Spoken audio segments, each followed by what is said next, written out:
You know, this island needs a village.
back to it.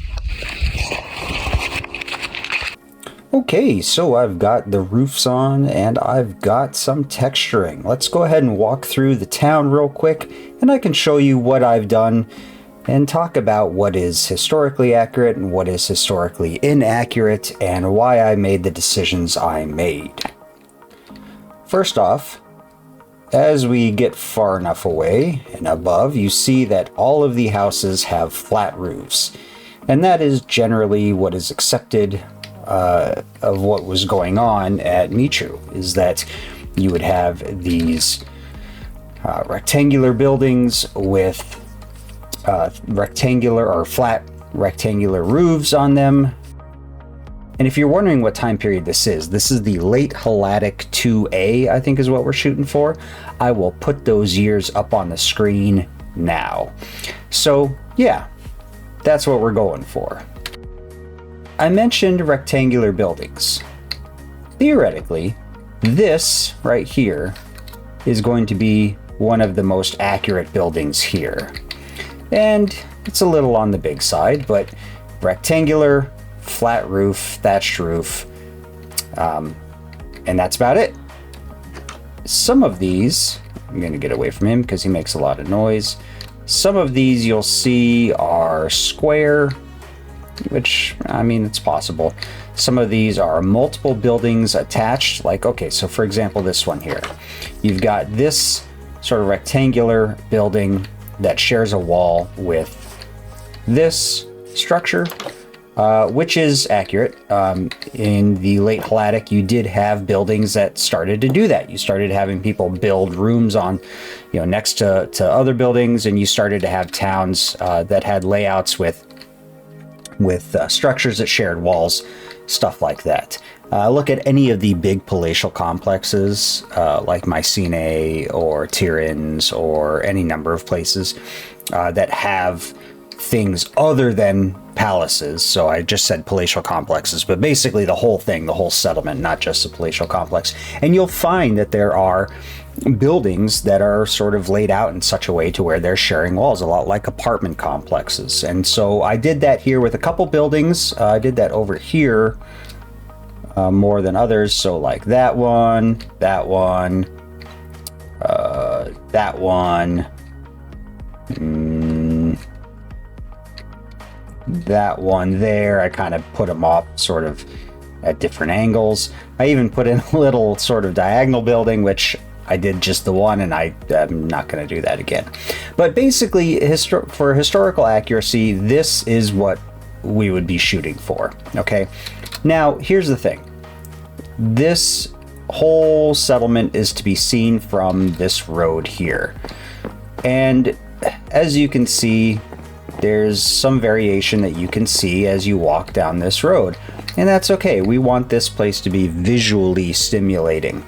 And the reason why I'm not going for a more historically accurate representation with this version is simply because this is not the final version. This is just a proof of concept. So this is something that I want to be able to show, for one, my advisor, and for two, the rest of you, to be able to explore and see for yourself. And I want it to be visually stimulating, sort of break up the monotony of it. For the real final product that we're going to be shooting for, it's not going to be like this, okay? It's going to be significantly more historically accurate. I haven't really gotten into the thick of it when it comes to the construction on these buildings at Mitrou, but when I do, I can assure you it's going to be a lot more accurate than what we have here. Now, if what ends up being historically accurate is this, great. If not, no big deal. But I'm pretty sure it's just rectangular buildings with flat roofs.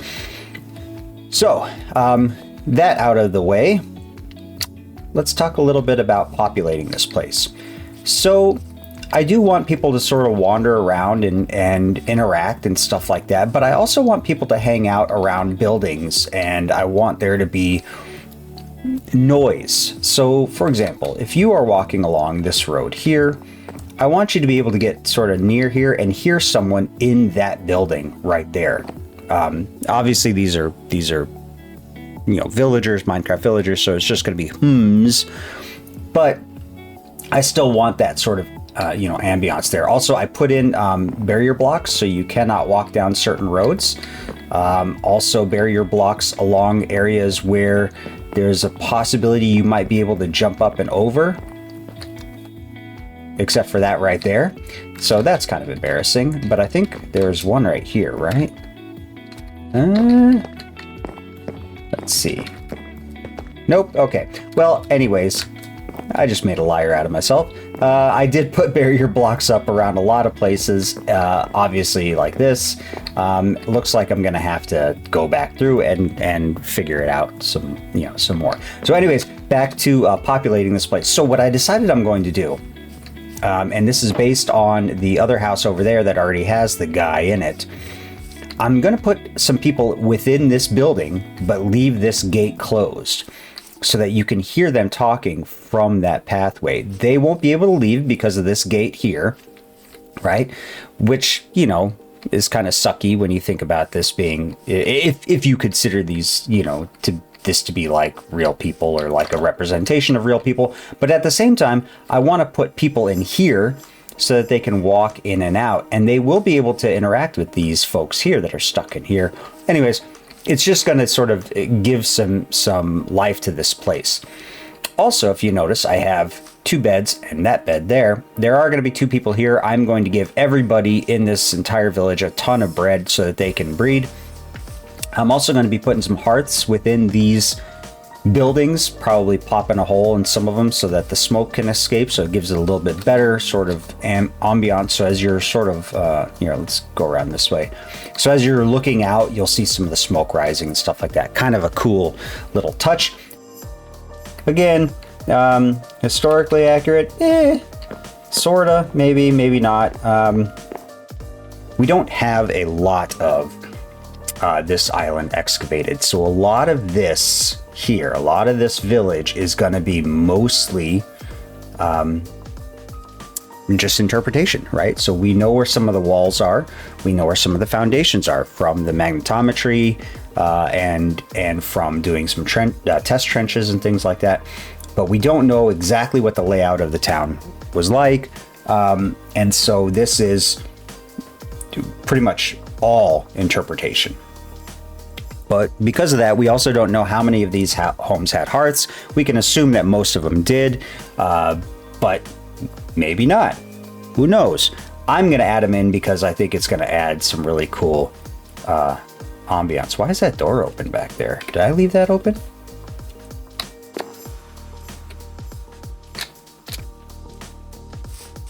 I did. Okay, yeah, that was the one I was talking about. Okay, so anyways, this has all been sort of really rambly, but what else do I want to talk about? Oh, some of the yards. Well, not yards. Some of these fenced in areas. So I want to put sheep and chickens in some of these areas here. You'll notice that there is, most of them only have a partial covering.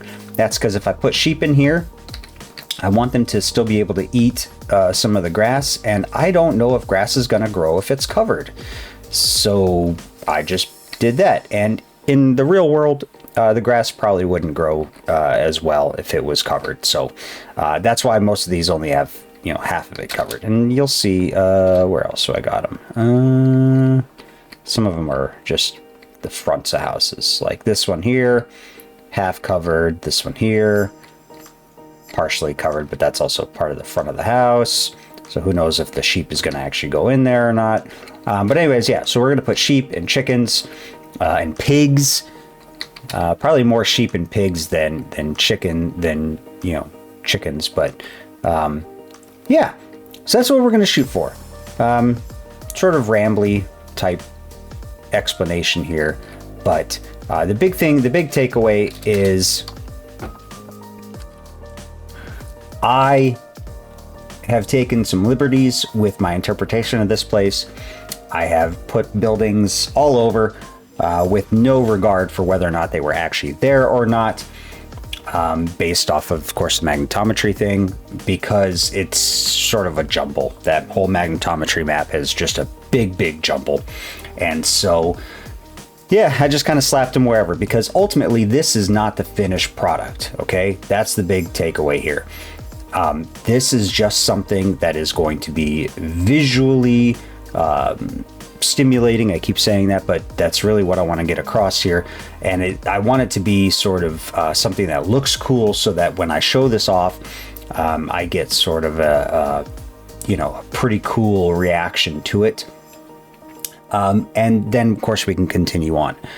So, yeah, there's a lot of liberties taken. Some of these buildings are not historically accurate. Some are, like what's behind my head right now.